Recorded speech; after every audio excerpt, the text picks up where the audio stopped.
इस दौर का सबसे पहला और खूंखार नाम जो सामने आता है वो था मुन्नेगौड़ा। मुन्नेगौड़ा कोड़ी की हल्ली का रहने वाला था। 6 फीट का कद था, राजनीतिक रूप से पावरफुल वोक्कालिगा समुदाय से आता था, है ना। कर्नाटक कांग्रेस के जो अध्यक्ष हैं DK शिवकुमार इसी समुदाय से आते हैं। अब मुन्नेगौड़ा किसी गरीब घर का नहीं था। पिता रईस थे, लैंडलॉर्ड थे।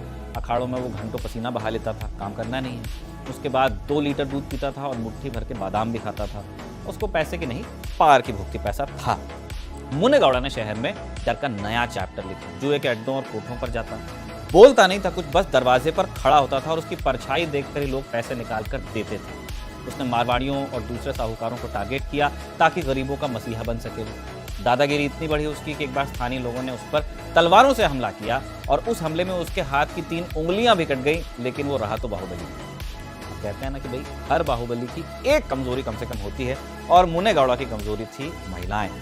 बार में बैठकर शराब पीता और लड़कियों पर कमेंट्स पास करता।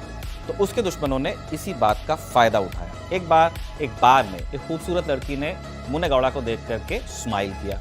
अब मुन्नेगौड़ा को लगा कि देखकर हंस रही तो पिघल गया। उसने उस लड़की के लिए फिर एक घर किराए पर लिया और उसके साथ रहने लगा। अब मुन्नेगौड़ा को नहीं पता था कि ये एक हनी ट्रैप था। एक दिन वो उस लड़की के साथ फिल्म देखने गया और फिल्म के दौरान बार बार लड़की बाहर जाती थी, लेकिन मुन्नेगौड़ा को शक नहीं हुआ। जैसे ही फिल्म खत्म हुई और वो बाहर निकला, 15 लोगों ने उसे घेरा, लेकिन बच गया उस दिन।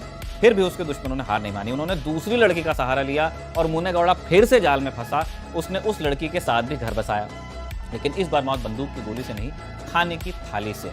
उस लड़की ने मुन्नेगौड़ा के खाने में पिसा हुआ कांच मिला दिया।